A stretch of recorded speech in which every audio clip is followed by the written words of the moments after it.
Esse é o Papo Reto e hoje nós estamos no Espaço Cultural de Convivência Afrocentrada Ecoafro. Acompanhe com a gente.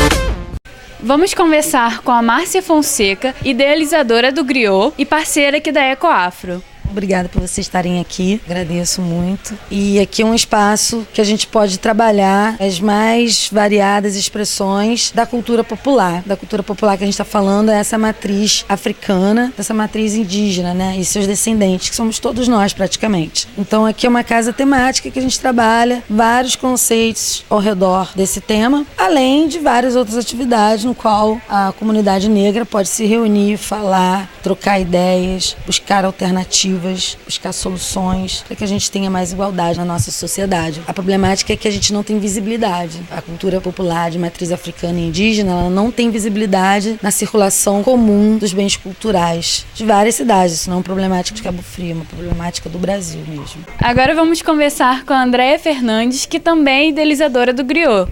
Nós estamos aqui hoje, é o nosso Cine Bocarra, que é uma atividade que acontece toda segunda sexta-feira do mês aqui na Ecoafro. E hoje nós vamos assistir ao Curta Cabela e depois nós vamos assistir Menino 23. A ideia do Cine Bocarra é justamente a gente assistir algum filme junto, a ideia de cineclube, né? Assistir um filme juntos e debater sobre a ideia desse filme, trocar uma ideia, fazer uma roda de conversa, trazer os assuntos pertinentes que estão apresentados no filme e que fazem parte também das nossas questões sociais que a gente precisa discutir. Agora vamos conversar com Margarete Ferreira, idealizadora aqui da Ecoafro. Obrigada aqui pela oportunidade da gente estar nesse papo reto, divulgando o trabalho. O Ecoafro é um espaço de convivência afrocentrada, onde a gente tem um espaço, como vocês viram aqui, do Café Preto, que é um espaço para a gente sentar, bater um papinho à tarde, se encontrar, é um ponto de encontro da galera. A loja, que é a Rosa Baiana, onde a gente traz artesanatos, moda, tudo ligado aos afroempreendedores e à cultura afro-brasileira, bijuterias. Esse material que às vezes a gente não tem muitas lojas que oferecem. A gente tem o espaço da sala de aula, que é para fazer reforço escolar, uma reflexão, um pensamento sobre um livro, um debate. Aqui, como vocês viram, tem bastante professores que estão envolvidos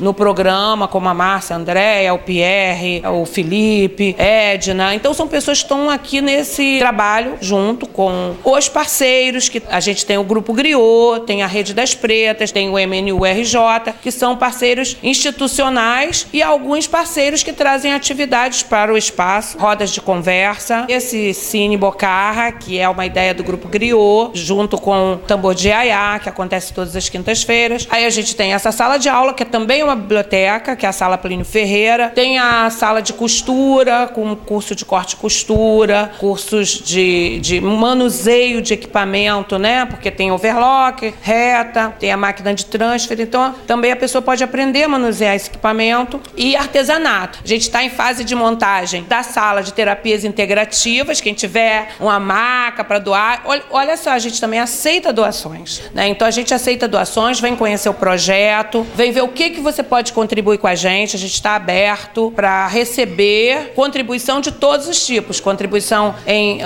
objetos descartáveis, porque a gente tem a questão ambiental, a gente trabalha com reciclagem, com reaproveitamento, com plantas curativas, enfim, é um projeto diversificado, a gente chama de coworking social, porque tem bastante empreendedores afro-brasileiros de diferentes expertises e tal, e a gente está aqui esperando a todos e todas para conhecer a Ecoafro, vir para o nosso samba, uma vez por mês, primeiro domingo de cada mês, tem o samba, sal, história. Então vem para a Ecoafro. Oi, gente do Papo Reto. Eu sou Cris Tamoios, faço parte aqui do Ecoafro, tá? Esse nosso espaço afrocentrado. O meu núcleo é o núcleo de costura e de economia solidária. A gente está aqui para somar, para levar as nossas experiências e também para poder aprender muito. Todos estão convidados, as portas estão aqui abertas para receber todo tipo de gente. Aqui é aquele cantinho especial que quando você às vezes não tá fazendo nada ou quer fazer muita coisa, vem pra cá, porque sempre tem uma palavra, sempre tem um cafezinho, alguma coisa que você possa ser útil pro próximo e pra você também. Eu vou falar de trás pra frente, porque tem uma questão lógica de Menino 23 pra Cabela e pro racismo reverso, então eu vou fazer um link. O filme retrata uma escravidão contemporânea. Tudo que aconteceu nesse filme é análogo àquela escravidão que sofremos durante séculos e séculos e séculos e séculos. Vamos lembrar que a educação na Alemanha e a educação para os judeus, eles desde a mais tenra idade, eles passam nas escolas os horrores do Holocausto. E a gente não passa para essas crianças os horrores que foi a escravidão e o desdobramento disso, porque só falar o que foi a escravidão, a gente viu isso nos livros de escola. E os desdobramentos disso está num período da história que está me interessando muito, provavelmente vai ser o meu trabalho de mestrado, que é a eugenia no país, que é um racismo científico implantado pelo Estado para miscigenar nossa população e clarear. Isso a gente viu no Menino 23. Concurso de criança, quem era mais branca ganhava. Eu trabalho na rede pública de Cabo Frio, em 87 escolas. Todas as escolas que eu visito, as iconografias, os murais retratam essa eugenia. Não tem EVA marrom nas papelarias. Meu espanto é chegar numa escola de negros, negras, e ver que todas as iconografias, todos os murais, banheiro da menina, banheiro do menino, o EVA é rosa. Por conta do mito da democracia racial. Mas a gente é um país miscigenado, nós somos iguais, você não conseguiu porque você não quis. Isso permeia o imaginário social e naturaliza, como hoje. Continua nos perseguindo, continua se demonizando as religiões afro, continua se demonizando os cabelos, o jeito de ser, grande quantidade de pretos nas prisões e poucos pretos nas universidades. Então isso aí está mais do que nunca colocado nessa atualidade. Outra coisa muito grave é transformar o oprimido em opressor. Você vê que pega o 2, coloca como escravo cativo, como escravo de dentro de casa, sem direito. Provavelmente ele não tinha nem proximidade com essas crianças, eles quase não falam do 2, né? Nem o Argemiro e nem o Menino 23, seu Aloysio. Essas tristezas, essas questões sempre colocam a nossa negritude muito vulnerável em relação às drogas, ao álcool. Desde o tempo do cativeiro, se encontrar populações imensas de pretos e pretas, uso do álcool, e difícil de se livrar disso. Meu pai era um cara que morreu na depressão por alcoolismo. Vamos lembrar que a Igreja Católica, a gente não está falando da questão de Deus em si, dos dogmas, a gente está falando de uma ação política de um determinado segmento religioso. Igreja Católica colaborando para o nazismo, colaborando para a Segunda Guerra Mundial, colaborando para que, Margarete falou uma coisa certa, deveria ser processado. Se eles tivessem sido conduzidos a processar essas famílias, Almirante Negro, ele ganhou uma indenização, a família ganhou uma indenização há pouco tempo. Né? O Cândido, João Cândido, a família ganhou. Até agora não recebeu. Não recebeu. Ganhou, mas não levou, então, né? Então, por isso que a gente bate na tecla da reparação. Palmas para a nossa elite, já falei isso em todas as palestras que eu dou, em todos os lugares que eu vou. A nossa elite realmente, ela é sensacional, ela consegue coisas inimagináveis. A fuga, muito análoga à questão da escravidão, serem largados ao léu, né? Essas crianças foram 15, 16 anos largadas sem nenhuma condição. É uma questão contemporânea mesmo da escravidão. Quando fala que aquela população não percebia isso, eu sinto isso nesse momento. Hoje, antes de vir para cá, nós estávamos vendo o Globo News e vimos que o seguinte, 50% do brasileiro, agora, antes de vir para cá, sabe que tem risco de ditadura. Aí já fazendo um link aqui com o cabelo, é um filme que fala da opressão da mulher, da questão pelo cabelo. Aí a gente encontra a solidão da mulher negra ali, a questão da religiosidade sendo um elo de fortalecimento de alegria, os ritmos, a sororidade. Sabe que agora tem um novo conceito de doloridade. E todas as opressões que a gente sofreu durante a escravidão, o racismo surgiu na exploração do Novo Mundo, em detrimento das revoluções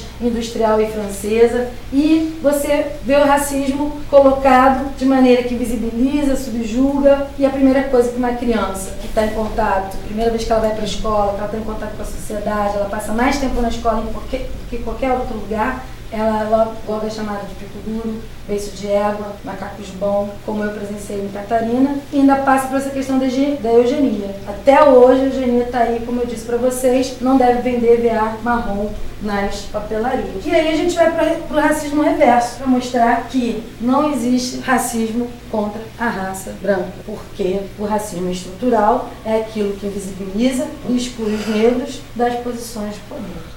A Semana Teixeira e Souza, nesse ano, sofreu um boicote muito forte aqui na cidade. Quase ninguém foi nas atividades, eram atividades maravilhosas, com convidados maravilhosos, inclusive essa atriz estava presente, pouca gente sabe que ela esteve aqui. E nesse dia a gente conversa que ela é africana, porém nascida em Portugal. Então ela estava contando várias questões, duas que me chamaram muita atenção. Uma era o fato dela dizer que ela não era aceita e bem recebida como portuguesa, porque ela não é, e nem como africana, porque ela não é. Então ela sofre esse conflito, ela dizendo, né, que sofre esse conflito tanto por não ser reconhecida como uma identidade portuguesa e nem ser reconhecida como uma identidade africana, porque ou ela é africana para os portugueses ou ela é portuguesa para os africanos. Isso é uma coisa que ela me falou muito emocionada e me chamou muito a atenção. A outra questão é como ela foi recebida no Brasil, né? Porque ela é negra, retinta, com uma beleza impressionante, porque nós negros somos lindas, mas ela tem uma beleza assim, além, né? E ela fala de como as mulheres as mulheres se sentiam incomodadas com a presença dela, assim, em determinados lugares. Que ela entrava por ser estrangeira, por ser bonita, por dançar. Então ela fala, poxa, eu chego nos lugares e eu me sinto mal. Os homens me olhando às vezes com um olhar de desejo, eu às vezes me sinto um pouco objeto sexual, e as mulheres incomodadas porque supostamente eu sou bonita e os homens estão me olhando com um olhar diferente. Então assim, ela sofrendo esse conflito muito grande por não se sentir aceita, por ser bonita, por ser negra em alguns lugares ser considerada feia, por ser negra em outros lugares ser considerada bonita demais. Né? Então, assim, vivendo um conflito muito grande, ela me contou essa história e fiquei bastante impressionada. De 1888, também os negros foram deixados ao léu, sem nenhuma condição de ter uma vida menos precária. Dessa também, do filme Menino 23. E nas prisões, né, gente? Sai sem nenhuma... Muito análogo, né? Muito... Sem nada, sem nenhuma condição de vida, eles falam ressocialização, mas na verdade nem é ressocialização, é socialização, porque muitos não tem nem, já nascem sem essa condição de viver em sociedade. Minha avó costumava usar uma expressão, a ocasião faz o ladrão. O racismo é a mesma coisa. Dependendo da ocasião, a gente estava lá no Caritas, como aquele dono daquela loja disse que não tinha funcionário negro na loja porque não aparecia. A minha vontade era de perguntar, será que você procurou direitinho? Até porque a tinta é fácil de achar, né? É um pouquinho mais fácil de achar. Capacita uma pessoa, então, para ser um excelente funcionário para você. Já que você não encontra um vendedor à altura, um negro, não dando participação ao outro irmão, haja vista que nós temos um histórico que 130 anos foi ontem. Então a gente tirar todo esse ranço, toda essa cultura, realmente o Capitão do Mato, ele, nossa, eu vou bater porque eu vou me sentir igual o dono da Casa Grande. Eu vou estar na cabeça dele, né, no imaginário dele. Acima, pelo menos, do cativo. Olha, eu tô acima pelo menos de você. Você dorme no relento, eu já durmo no celeiro, então ele tá achando que ele tá um patamar. Então, quer dizer, é essa coisa que eu não tive isso na minha infância. Eu tenho uma cultura que foi uma família branca que criou a minha mãe. Eu não tive isso na minha infância, eu tive que aprender agora. E você desconstruir todo um trabalho, você entender tudo aquilo que você passa, da pessoa encostar em você no ônibus e limpar e dizer, ai que nojo, porque encostou em você. Você tem que estar muito preparado. Essa criança aqui tem que estar muito preparada para olhar. Não, ele não... Ué, mas aquela ali é sua mãe, não é sua empregada, não? Tem que estar preparado, porque vai acontecer muito disso. Então, se a gente não arrumar devagarzinho, de pequenininho, a gente não começar a disseminar mesmo isso, como o branco faz, quietinho, bonitinho, o que a gente vai arquitetar? Quem é que nós vamos colocar agora para nos representar? Eles não se matam, eles não se rasgam, e o negro ainda está se rasgando. Por quê? Porque foi acostumado desse jeito. Então a gente precisa mesmo se desconstruir, acabar com isso e fazer os pequenininhos, e que já está com a carcaça já bem, né, antiga, entender isso também, que é um pouco mais difícil, mas a garotada fica muito mais fácil. Eu assim, vejo muita lógica que o processo seria uma solução, mas é o caminho. A gente tem que acreditar. Mas a gente tem um sistema que impele o tempo todo para a desconstrução dessa identidade. O sistema faz com que sejamos racistas o tempo todo, não tem como não ser, tudo impele para isso. A gente faz essa defesa, tenta trazer a importância disso tudo, mas a gente vai para os livros e não encontra referência nenhuma. A gente vai para a escola e não encontra, como a Márcia colocou, né, iconografia nas imagens. E aí a gente vem para uma questão da escravidão e a gente mesmo assim só olha para a questão da escravidão enquanto trabalho. E a escravidão em outros aspectos, enquanto não acesso ao que deveria ser direito a todos, a privação, que você não oportuniza da mesma forma, porque uma elite não interessa que seja oportunizado dessa mesma forma. Faz lembrar daquela frase Marx, que a história se repete, como tragédia, depois como comédia e tal. E aí tu fica pensando, né, que enquanto é banalizado, porque uma pessoa tem um certo poder econômico e vai lá e pega 50 crianças e é um benefeitor e faz essas crianças escravos. E até hoje é muito complicado você resolver esse tipo de situação. Será que isso é o suficiente para transformar uma realidade dessa? Né, trazendo isso para o nosso tempo? Será que só educar é o suficiente? Será que não é preciso agir algo mais não é o suficiente para mudar a cabeça das pessoas? Reduzem tudo a esquerda e direita. Né? Muita gente não sabe nem, na realidade, o que é socialismo, não sabe diferenciar socialismo do comunismo. Reduz tudo à esquerda e direita. E não sabe nem, na verdade, de onde vem todas essas coisas, mas né, então a esquerda passou a ser o mal por conta de uma questão religiosa, né, que é muito fomentada pelas igrejas, né, pela igreja católica e pelas igrejas protestantes, e a direita passou a ser a salvação, né, passou a ser o novo nirvana. Vamos apostar tudo na direita também. Então acho que esse filme trouxe muito essa reflexão e eu queria compartilhar com vocês. O Sidney esteve em Cabo Frio em outubro do ano passado, mas aqui ele não falou do documentário, ele falou sobre outro tema. Nesse ambiente, a diferença que eu percebo hoje é que aqui nós temos um olhar muito mais para uma questão racial. E lá se ativeram muito a questão da denúncia dos extintos orfanatos, onde ficavam essas crianças a serviço da elite, esse trabalho de higienização da sociedade, e que as pessoas ainda clamam por esse retorno, e ficou muito forte o debate, eles achando que a questão da escolha pelos negros era simplesmente pela questão da força, da virilidade, e reduzindo muito dessa ótica de discussão, essa questão racial. Diante de tudo aqui, o espaço que nós temos, acho que a gente pode até formular um novo momento para a gente tentar trazer ele para que ele possa até responder esse questionamento que minha mãe falou e tal, que ele é uma pessoa super simples, tive a oportunidade de conversar com ele, para poder até mesmo engrandecer um pouco mais o nosso entendimento. Essa negociação de você pegar a crença aí, até os anos 80, 90, a gente que é de periferia, a gente vive, que isso aí ficou uma cultura muito comum de você pegar essas crianças no céu e trazer para sua casa 10 milhões de mudanças. Né? Todo dia é dia de consciência negra. E a questão da cultura. Nós somos um espaço de cultura, de produção de cultura. Gente, quem produz cultura no Brasil é o povo negro, é o povo indígena. Somos nós produzindo cultura. Agora, a cultura feita por nós não serve. A cultura tem que estar eugênica. A cultura tem que estar sendo dita o que é valor. Ai, que arte linda essa do Micote ali. Ganhou o prêmio, tá aqui com a gente, né? A Paty. É linda a arte dele. Mas quem tem que dizer isso é um cara branco, uma mulher branca que vai botar. Então nós temos aqui o espaço, que é uma galeria. Nós temos o espaço para a gente falar sobre isso. E a gente é preto, né? É isso que eu acho que é a mensagem que eu quero deixar, entende? Com a Márcia, eu sou